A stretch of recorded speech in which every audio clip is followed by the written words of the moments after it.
Amém, amados irmãos. Jesus é o Senhor. Que maravilha, que honra poder estar novamente falando aos irmãos.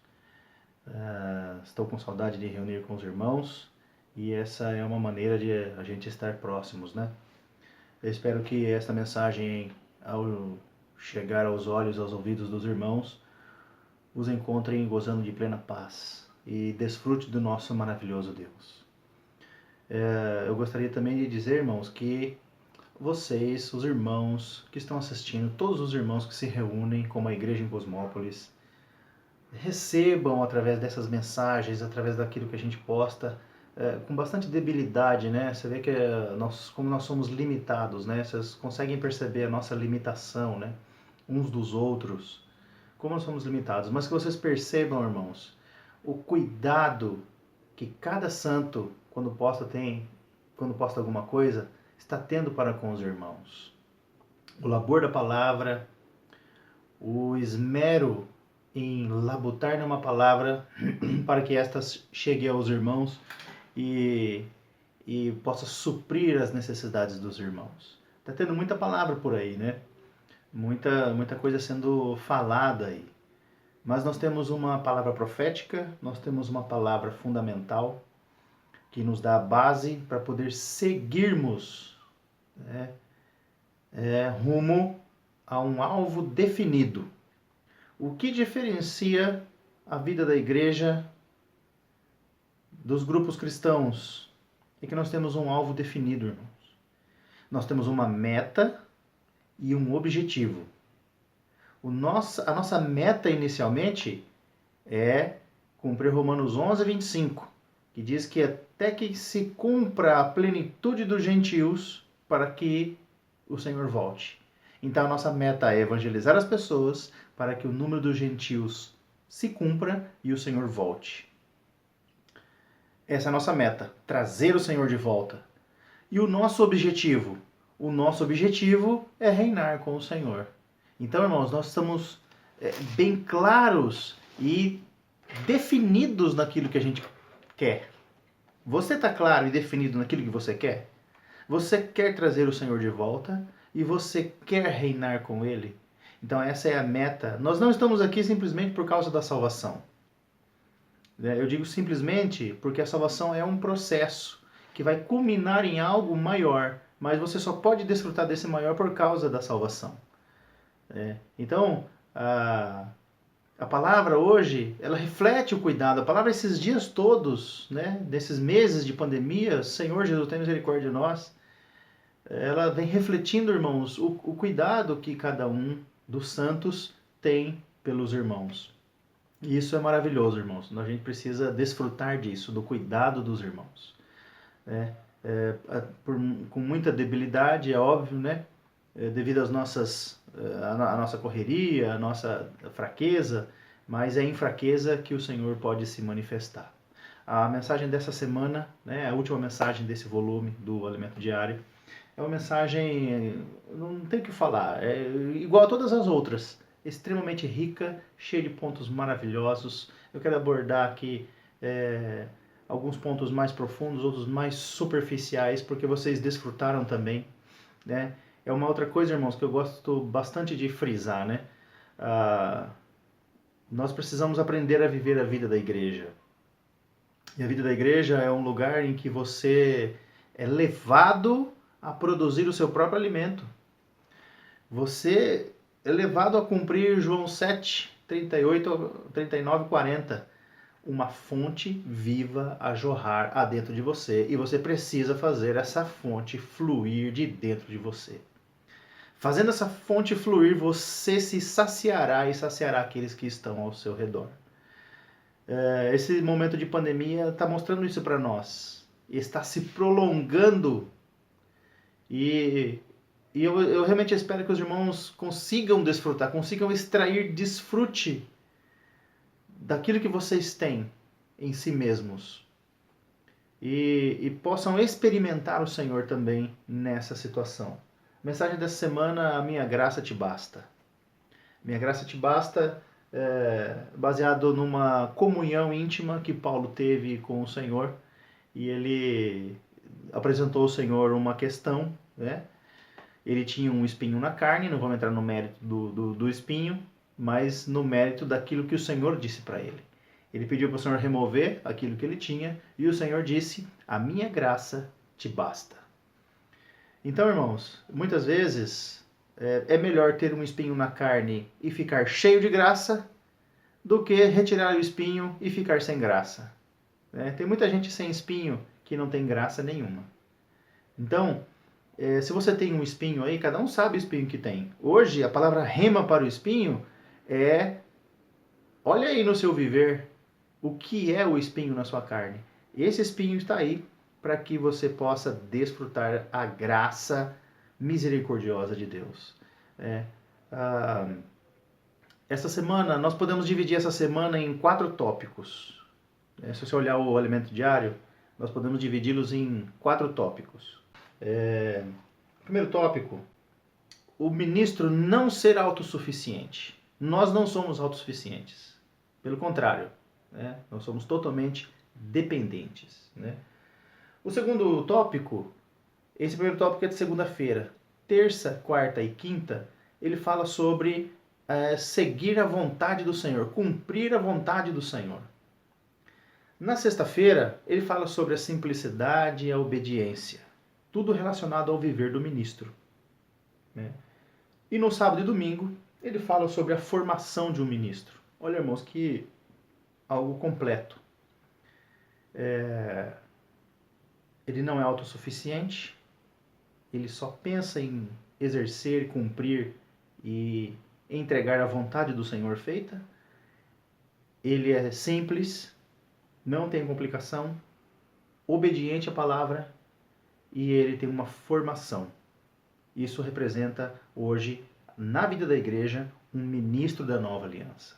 Irmãos, isso é rico demais. Isso aí, ele está fora de praticamente tudo que o sistema religioso tem aí. É algo elevado demais. É algo elevado demais. Isso não é para uma classe especial de pessoas. Isso é para a igreja toda. Desde os mais jovens até os mais velhos, irmãos e irmãs. Isso está acessível a todos nós. Não tem aquela história de que você não pode saber disso ainda. É tudo dado à igreja, que é a noiva de Cristo, que é o seu corpo, para que ela seja completa, seja completada e para que ele possa retornar. Irmãos, isso é maravilhoso. Estão começando, na segunda-feira, ele está falando sobre não sermos autossuficientes.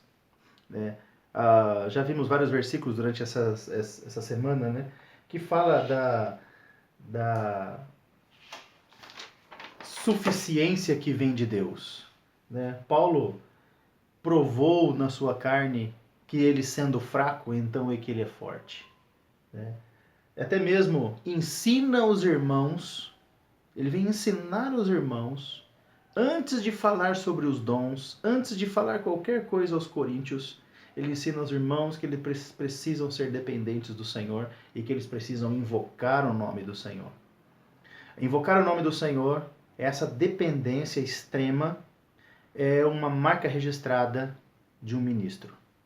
O ministro que não invoca o Senhor, que não tem uma comunhão íntima, que não tem um relacionamento com o Senhor, ele não serve.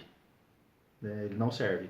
Ele vai fazer as suas coisas, vai fazer as coisas que ele quer e não aquilo que o Senhor quer. Então, por isso que há uma necessidade de nós reconhecermos a nossa fragilidade, a nossa fraqueza. Percebemos que esse vaso é de barro, não é de ouro. O vaso é de barro, para que a excelência seja do conteúdo desse vaso e não do vaso. Você pode até ser um irmão bonitão, ter um olho bonito, ter bens materiais, ter várias coisas relacionadas a si mesmo, várias qualidades, mas não importa. Não importa se você é negro, se você é branco, se você é marronzinho, o vaso é de barro. Não importa o pigmento que Deus colocou na sua cor.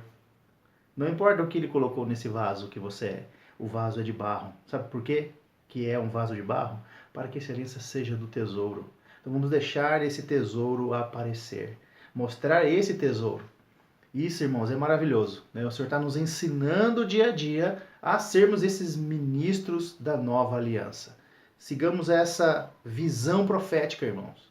O Senhor tem falado abertamente conosco sobre a visão profética dos ministros da nova aliança. É uma formação aí que está em jogo. No final da mensagem, lá para o final, a gente vai estar abordando a questão da formação do ministro. Hoje é uma palavra completa com relação à formação do ministro, ao ser a pessoa do ministro.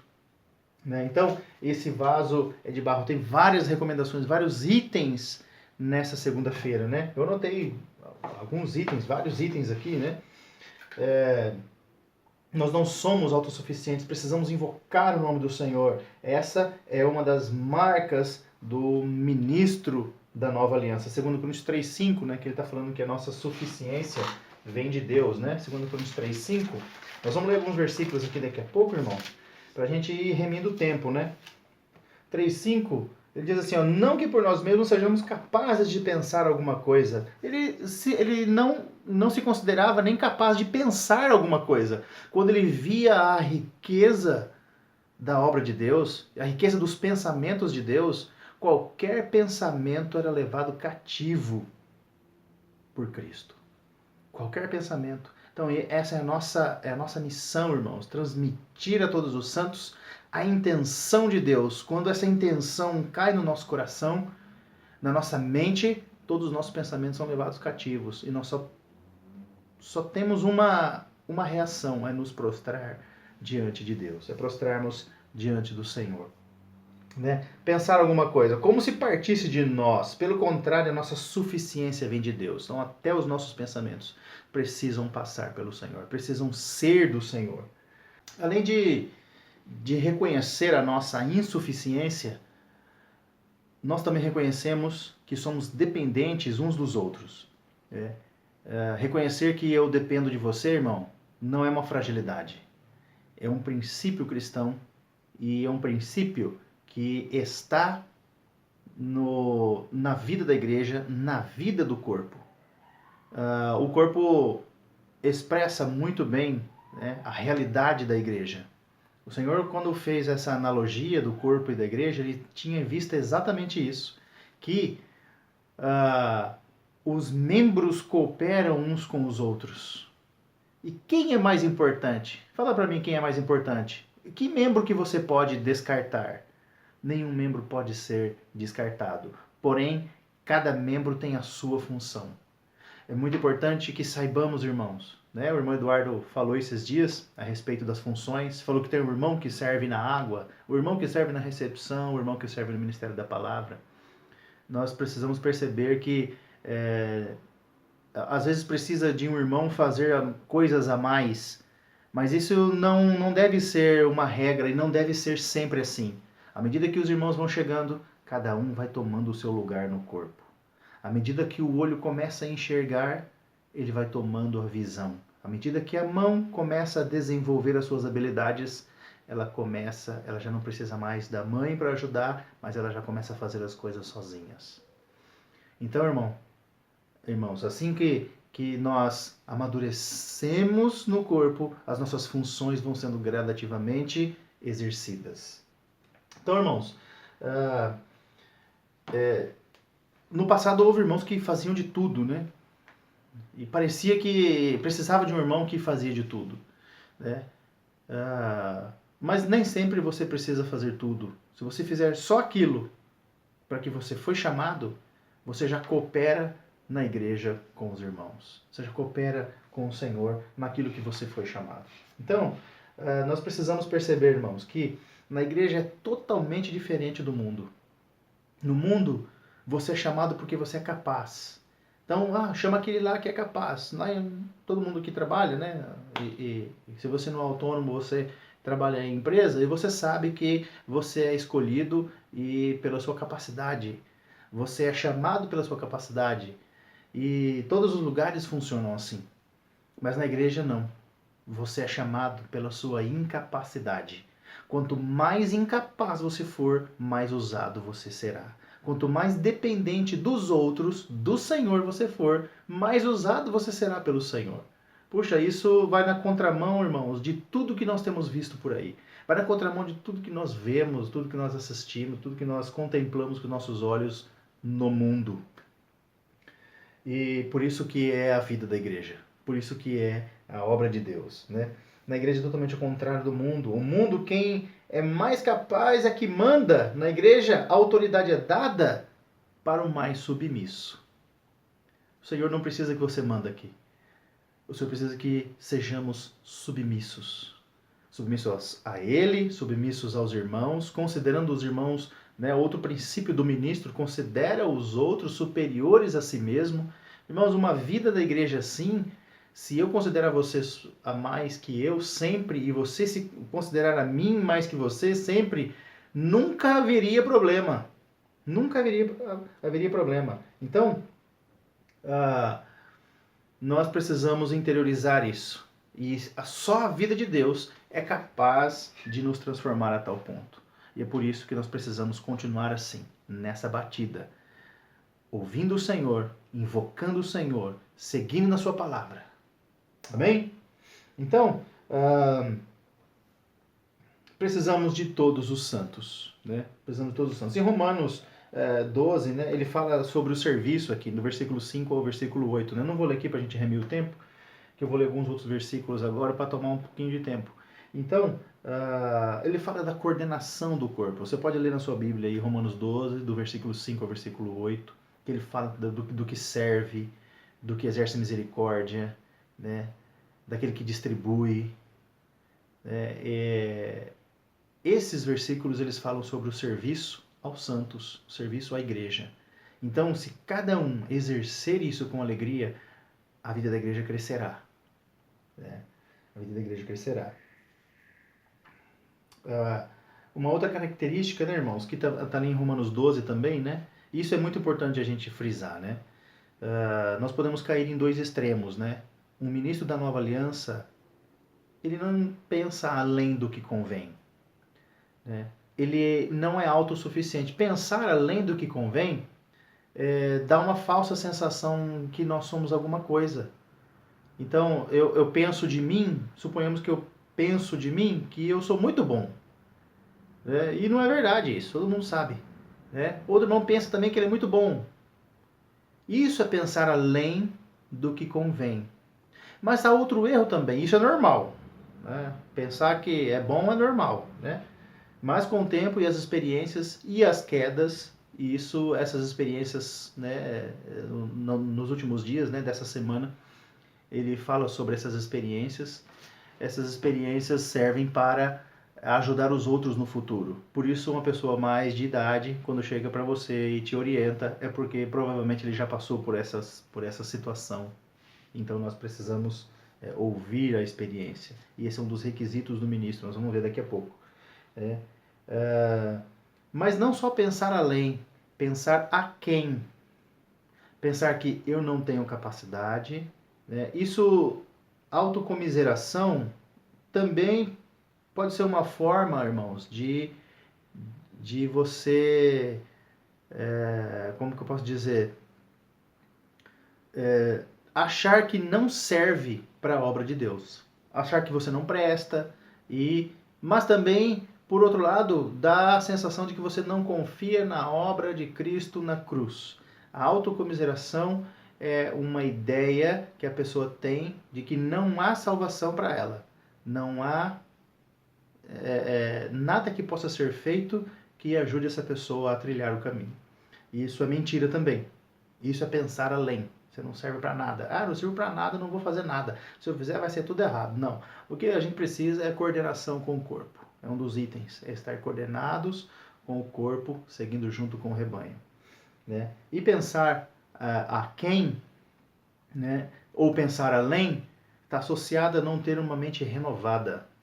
Logo depois do versículo 2, vem esse versículo de pensar a quem. E no versículo 2 ele fala para nós transformai-vos pela renovação da vossa mente. E não penseis além do que convém. Então está associado a não ter uma mente renovada. Pensar além ou aquém do que convém quer dizer que a nossa mente está velha. Se você pensa que é muita coisa ou pensa que não é nada, a sua mente está velha. Precisa passar pelo desfrute da graça. Receba o desfrute da graça através das mensagens e do cuidado dos irmãos. O ministro deve servir de acordo com a vontade do Senhor, né? De terça a quinta-feira, eu vou ler só alguns versículos para a gente poder entender, né, a questão dos serviços e o servir a vontade do Senhor, né? E tudo se resume numa coisa só, né? Numa frase só. Servir de acordo com a vontade do Senhor se resume em não é fazer muitas coisas para Ele, em nome de Deus, mas é fazer a sua vontade, fazer as coisas de acordo com a vontade do Senhor. Isso é servir a Deus. Nós podemos ter muitas metas e muitas coisas. Paulo e Silas tiveram uma experiência lá em Bitínia, né? Queriam ir para um certo lugar, o Espírito de Jesus não permitiu. Então eles foram para Troade e lá tiveram a visão do macedônio, do varão macedônio. Então eles tinham muito ímpeto, força e palavra. Eles estavam prontos para ir, mas o Senhor os impediu e eles foram obedientes. Isso é uma lição para nós, né? Então, com relação à vontade do Senhor, né, não há como, não tem outra pessoa a se comparar senão o nosso próprio Senhor. Então eu gostaria de ler aqui com os irmãos alguns versículos, né, e aí a gente passar para outros itens, né. Só os versículos aqui relacionados, irmãos. Então, Mateus 26, versículo 39, Mateus 26, 39, ele diz assim: adiantando-se um pouco, prostrou-se sobre o seu rosto adorando e dizendo: meu Pai, se possível, passe de mim este cálice. Todavia, não seja como eu quero, e sim como tu queres. Sempre deve prevalecer. E o Senhor deixou isso bem claro para nós. Prevalecer a vontade do Senhor. Aí, 2 Coríntios 1, que é citado aqui pelos irmãos a respeito de Paulo, né? 2 Coríntios 1, Paulo, apóstolo de Cristo Jesus, pela vontade de Deus. Até mesmo o seu chamamento, irmão. Você tem o chamamento. Você que está me assistindo aí tem o chamamento. Né? O seu chamamento não é pela sua vontade. Foi pela vontade de Deus. Deus te chamou porque Ele tem uma vontade e essa vontade engloba eu e você. Aleluia por isso. Eu estou alegre com isso porque eu estou nos planos de Deus. E você também está nos planos de Deus. Glória a Deus por isso. Mateus 6,10. Mateus 6,10. É muito conhecido isso, né? Venha o teu reino, faça-se a tua vontade, assim na terra como no céu. Aí, Mateus 7,21. Nem todo que me diz Senhor, Senhor, entrará no reino dos céus, mas aquele que faz a vontade do meu Pai, que está nos céus. Então isso é um alerta para nós. Nem todo que me diz Senhor, Senhor. Muitas dessas pessoas faziam muitas coisas para Deus, em nome de Deus. Mas o Senhor não aprovava as coisas que eles faziam. E falou que aquilo que eles faziam não era a vontade de Deus. Então, outro versículo aqui é 26 de Mateus, 38 e 39. 26 de Mateus. Ele está no Getsemane aqui, né? Em seguida, foi Jesus com eles a um lugar chamado Getsemane e disse a seus discípulos: assentai-vos aqui enquanto eu vou ali orar. E levando consigo a Pedro e os 2 filhos de Zebedeu, começou a entristecer-se, a angustiar-se. Então lhes disse: a minha alma está profundamente triste até a morte. Ficai aqui e vigiai comigo. Adiantando-se um pouco, prostrou-se sobre o rosto, orando e dizendo: meu Pai, se possível, passe de mim este cálice. Todavia não seja como eu quero, e sim como tu queres. Lucas 22 fala a mesma passagem, né? Mostrando como o Senhor se angustia, né? Agora João 4:34, disse-lhes Jesus: a minha comida consiste em fazer a vontade daquele que me enviou e realizar a sua obra. Ele se alimentava disso, de fazer a vontade do Senhor. Puxa, como eu fico envergonhado com com relação ao viver do nosso Senhor. Ele se satisfazia até fisicamente fazendo a vontade do Senhor. Que luz para nós, né? E 5,30 de João, eu nada posso fazer de mim mesmo, na forma porque ouço, julgo. O meu juízo é justo, porque não procuro a minha própria vontade, e sim daquele que me enviou. O Senhor sempre deu essa palavra para eles, né? João 6,38 também é muito rico. 6,38.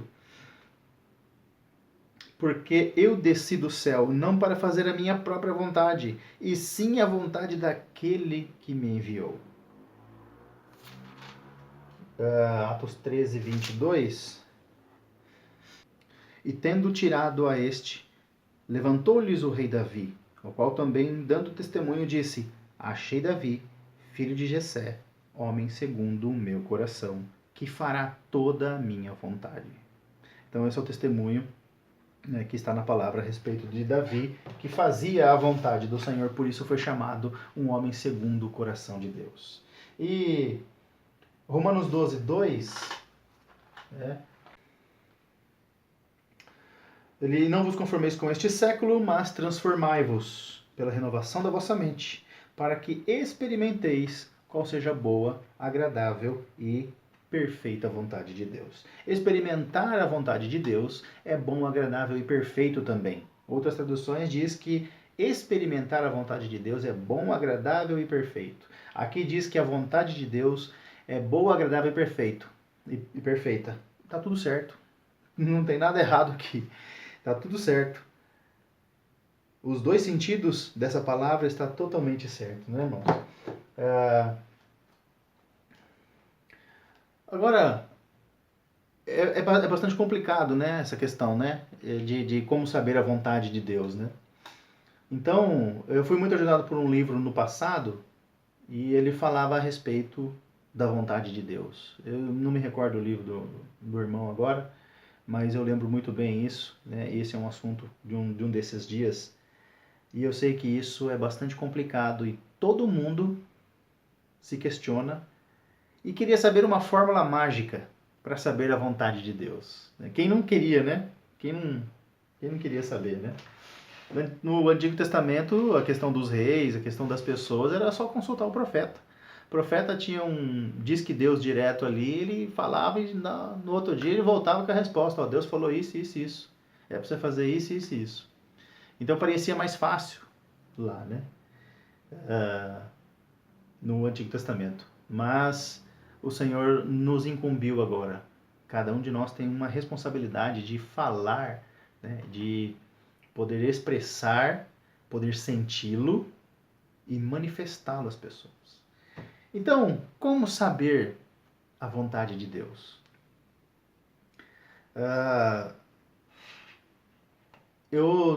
Como o próprio irmão disse, não existe uma regra geral, né, irmãos? Não existe algo assim, ó, aplica isso, coloca esse padrão aqui, se encaixar nesse padrão aqui é a vontade de Deus, né? Então você vai colocar aqui. Se você abrir a Bíblia muitos acham que é assim também, né? Pega a Bíblia, abre o que Deus falar ali, né? Foi a sorte que falou ali. Deus fala por muitas maneiras, né? Muitas vezes na nossa ignorância e na nossa infantilidade, Deus usou até uma jumenta para falar com quem não ouvia ele. Então, Deus pode falar de muitas maneiras quando nós não conseguimos ouvir a sua voz. Mas princípios básicos, quero apresentar para os irmãos 4 princípios básicos, baseado na minha experiência e baseado também nos escritos dos irmãos que estão à frente, que estão alguns anos à nossa frente. Né? Os 4 princípios básicos, irmãos, para conseguir definir, né, a vontade de Deus, primeiro, a palavra escrita, a palavra logos, mais a palavra rema. Você precisa ter a palavra constituída. O segundo princípio é a unção que vem dessa palavra. O sentimento interior. A unção significa o sentimento interior. Primeiro você tem a palavra, depois te brota um sentimento interior. O sentimento interior só é brotado pelo habitar rico da palavra. Então, quando você quer fazer algo, logo isso é levado ao crivo da palavra, que habita em você. Você tem uma decisão a ser tomada, ela é levada à palavra. Por isso que a nossa vida cristã é regida pela palavra. Por isso que nós precisamos conter a palavra. Quando tem algo a ser resolvido, eu vou para onde? Para a palavra. E lá no crivo da palavra, eu vou saber se aquilo pode ser a vontade de Deus ou não. Você quer ver uma coisa bem esdrúxula para você definir? Né? O rapaz te chamou para fazer um assalto ao banco. Né? Eu vou lá para a palavra. Né? Essa é uma coisa bem clara de se saber. Né? Eu vou lá para a palavra. Não roubarás. Pronto. A palavra já decretou que você não pode fazer isso. Você não pode participar do assalto aonde esse rapaz que te convidou vai fazer. Você já não pode. Então, esse é um princípio para você identificar a vontade de Deus. O segundo princípio é a unção, é o sentimento interior. O terceiro princípio são as circunstâncias ao redor. Está tudo cooperando. Toda circunstância ao redor está favorável. Né? Desde clima, as pessoas. Né? E o quarto é a confirmação dos santos ao lado dos irmãos da igreja, selando, dizendo amém. É isso aí, isso é uma boa. Perdão. Isso é uma boa, concordamos com isso, amém. Você tem um amém dos irmãos. Então aí fica mais fácil compreender a vontade do Senhor. Né? E para isso, irmãos, nós precisamos ser simples. Né? Você vê que são coisas simples. O habitar da palavra, o sentimento interior, né? Tem vários versículos aqui, né, que eu leio, mas meu tempo não vai dar aqui.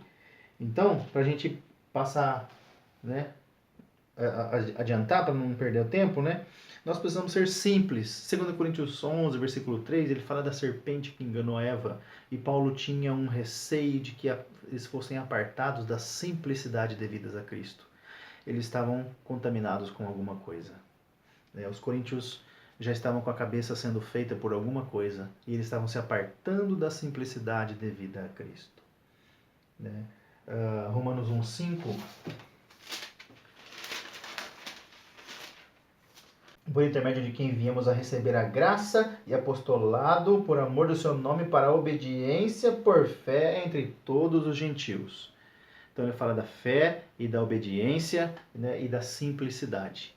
Simplicidade e obediência. Esse foi o caso dos hebreus. Lá em Hebreus, no capítulo 3 de Hebreus, ele diz assim, versículo 12, né? Do capítulo 3. Tende cuidado, irmãos, jamais aconteça haver em qualquer de vós perverso coração, de incredulidade que vos afaste do Deus vivo. Pelo contrário, exortai-vos mutuamente cada dia, durante o tempo que se chama hoje, a fim de que nenhum de vós seja endurecido pelo engano do pecado. Versículo 18. E contra quem jurou que não entrariam no seu descanso, senão contra os que foram desobedientes? Versículo 19. Vemos, pois, que não puderam entrar por causa da incredulidade. Então, uma pessoa que é complicada, ela não crê, não tem fé. Está associada à incredulidade, à desobediência. O capítulo 4, continuando aqui, né? Versículo 2, 1 e 2, né? Temamos, portanto, sendo-nos deixada a promessa de entrar no descanso de Deus, suceda parecer que algum de vós tenha falhado. Está sendo dada uma oportunidade para nós, para entrarmos no descanso de Deus. Sabe que descanso que é esse aqui?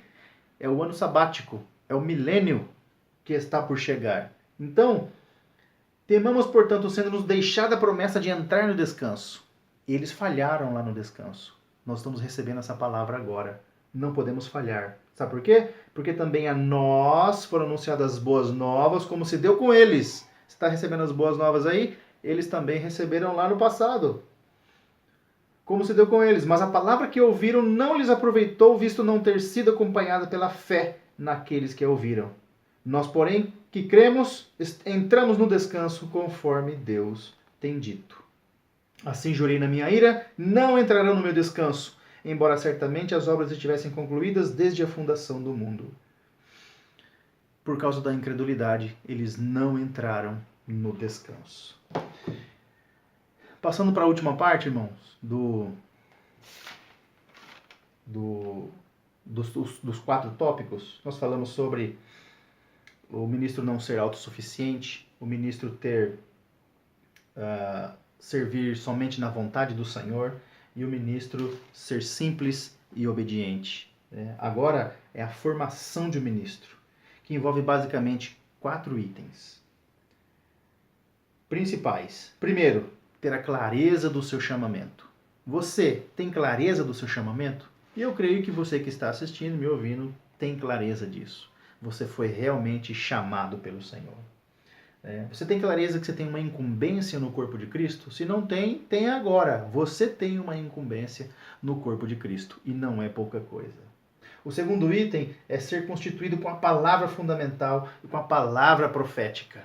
Tudo isso que tem sido falado para nós. Todo esse conteúdo, ler a Bíblia, ler os livros espirituais, se constituir. E o outro é experimentar Cristo e as suas riquezas, ter experiências com o Espírito de Deus, experimentar a salvação, a alegria da salvação. Experimentar a alegria da salvação. O que você transmite para as pessoas? Não é a alegria da salvação? Então quer dizer que você tem experiências com Cristo, porque você experimenta a alegria da salvação. Você já experimentou o perdão dos pecados? Você já experimentou a justificação, a santificação? Você sente que você está justificado? Você sente que você está perdoado por Deus? A reconciliada justificação, a santificação, você se santifica diariamente? A transformação, você está sendo transformado? Você sente que você está sendo transformado? A renovação, a conformação e a glorificação. São itens que temos que experimentar no nosso viver diário, ter uma consciência para com Deus. São essas experiências da salvação orgânica que nós temos no nosso corpo. Nós sentimos isso. Você sente todos esses itens, E ter as experiências de sofrimento e tribulações, Passando por essas tribulações para poder aconselhar os outros irmãos, para poder ajudar os irmãos a desfrutar de Cristo. A formação do ministro está intimamente relacionada com o seu desfrute, com o seu conteúdo, com as suas experiências e os seus sofrimentos. Essa é a formação do ministro. Por isso que leva tempo. Por um lado, na nossa suficiência e incapacidade, o irmão Ni escreveu que uma mensagem, para ser liberada, ela demora uma vida inteira. Por outro lado, pela capacidade dada a Deus capacitando o seu ministro, dada por Deus ao ministro, ele não pode demorar mais que 2 horas. É a experiência dele, né? Eu não consigo, eu tenho que labutar com muito mais tempo. Então, existem alguns auxílios para nós, nos ajudar a desfrutar Cristo. Esses 4 itens da formação do ministro são de extrema importância para nós. Extrema importância para nós. Primeiro é ter clareza do seu chamamento e que você tem uma incumbência na igreja. O segundo é ser constituído com a palavra fundamental e com a palavra profética. Ser um bom ministro que maneja bem a palavra de Deus. Isso Paulo recomendou para Timóteo e é a nossa recomendação hoje para todos. O terceiro é experimentar Cristo e as suas riquezas, ter experiências com o Espírito de Deus, experimentar a salvação, experimentar os estágios da salvação, aqueles estágios da salvação orgânica. Eu creio que todos os irmãos, em dado momento, experimentam muito essa questão da salvação. Todos desfrutam dessa questão do perdão, da reconciliação, da justificação, a santificação, a renovação, a conformação e a transformação, a glorificação. Isso está... você consegue olhar no seu viver todos esses itens? Se você consegue ver isso, irmãos, é porque você está experimentando isso. E para reforçar isso, eu queria mostrar para os irmãos, aqui, para reforçar essa questão, eu queria mostrar alguns auxílios que a gente tem. Não sei se alguns ainda estão disponíveis, para venda. Que nos levam a um conhecimento maior de Cristo. o ministro precisa saber enxergar Cristo nas Escrituras. Um livro maravilhoso que o irmão Lee escreveu, né? O Cristo Maravilhoso. Cristo Maravilhoso é, como o livro já diz, é maravilhoso, irmãos. É um conhecimento fora do normal. É elevadíssimo o conhecimento. Outro livro chama Experimentar Cristo, né? Só para você ver a cara dele aqui mesmo que esteja lá. Experimentar Cristo, como as ofertas para apresentá-lo nas reuniões da igreja. Então, Experimentar Cristo. Uma visão abrangente do Cristo desde o Antigo Testamento até o Novo Testamento, em toda a era da igreja, é o Cristo todo inclusivo. O irmão Lee também. O Cristo todo inclusivo mostra que tudo nas Escrituras arremete a Cristo. Cristo é o centro de todas as coisas. O outro livro, riquíssimo também, mostrando a visão do tabernáculo. Visão do tabernáculo, outro livro fantástico, espetacular, e que, de conhecimento da palavra, irmãos, é o que há de mais elevado. É o que há de mais elevado. É rico demais. É rico demais. Então, a formação do ministro está baseado nisso, irmãos, em conhecimento da palavra. Inicialmente pode até ser um conhecimento da palavra, mas depois esse conhecimento se transforma em vida e você vai sendo experimentado nesse conhecimento. Porque experimentado nós seremos, com conhecimento ou não. Mas que nós tenhamos conhecimento para que quando chegar a experiência, nós possamos colocá-lo no conhecimento. E aí fazer a comparação e dele extrair vida, né?